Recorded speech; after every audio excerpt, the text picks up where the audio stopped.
I was 13 years old. I went to bed like any other day after watching my favorite creepypastas.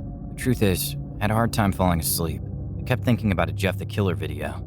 I tried to distract myself and finally managed to fall asleep. But at 2 in the morning, I woke up with a start. I felt watched by something. And when I opened my eyes, I couldn't believe it. It was him. It was Jeff. I was totally paralyzed watching how his figure approached me. I thought that my death had come, that I would never be able to do anything again.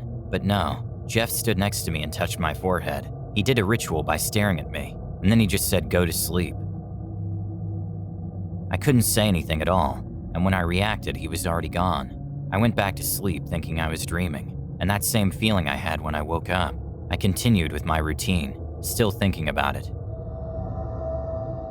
At school, everything got worse. When we went out during the break, I met up with my friends. As always, they were in a corner. We used to stand back so the older students wouldn't hit us. They always did. But that day, everything changed. One of them, Tom, came over to throw one of my friends to the ground. I was filled with fury.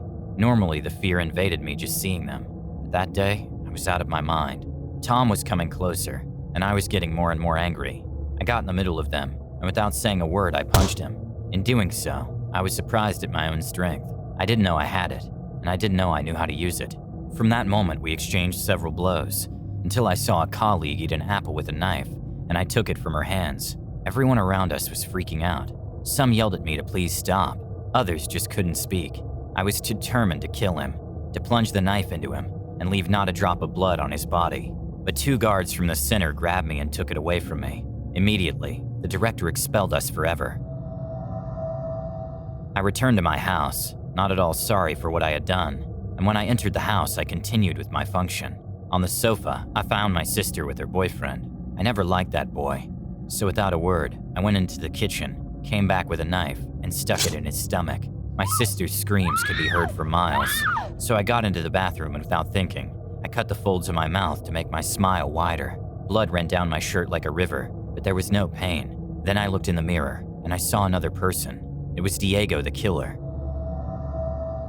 So, I came out of the bathroom, showed my new smile to my sister and told her just go to sleep, and I killed her too. Since then, I've not returned to that house. I'm no longer the same. Now, I have many souls to condemn.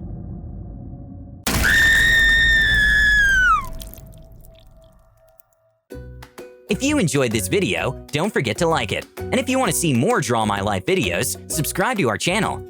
See you on the next episode.